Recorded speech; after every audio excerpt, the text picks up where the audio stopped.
So Lil Wayne put out a remix of the song Genius by Sia, Diplo, and Labrinth. Now, the music video, it's cool, it's trippy like the original was, a lot of cool effects, one that I liked, but is also really simple to make, and I want to show you how. There's a blank canvas, and then the door appears out of nowhere, opens up, reveals some kind of animation behind it, and then it closes back up, and you're just left with a blank canvas. Now, cool effect, also very simple to make. I'm going to show you how in a program as cheap as Apple Motion. Now, if you've heard of Final Cut, if Final Cut is like the user interface, Apple Motion is like the development environment where you can do all sorts of cool stuff and really powerful effects like this one. Very, very easy to do. You can do it in a few minutes. So to make this effect, all you have to do is create your blank canvas with a white rectangle. We're now going to make a Bezier shape. We're going to use the Bezier tool to make a shape of the door. Then we're going to use a drop zone, and we're going to use a mask for the drop zone that's the exact same shape as our Bezier door. Now we're going to make sure the drop zone is under our Bezier shape door, so it's going to be covered by it. Then all we have to do is rotate the door. Now the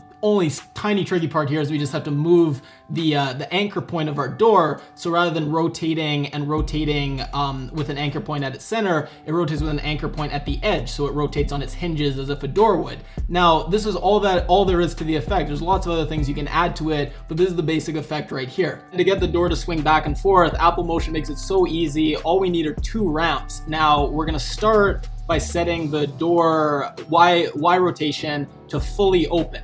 Now we're going to put a ramp behavior at the beginning, and we're going to set the start value to closed.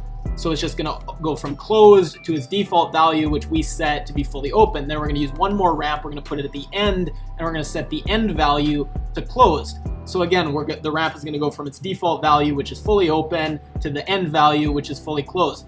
Super easy, no need for keyframes or anything like that, and we've got our simple animation. And then the last thing we have to do before we save it is we're going to publish the parameters of the drop zone, the scale parameter and the pan parameter. This just allows us to make our image that we want to use to be revealed behind the door either larger or move its placement around. Now we're going to save it, go into Final Cut. As you can see, it pops up right there in our titles because we were using a title. Just drag it in. We're going to pick the image that we want to use.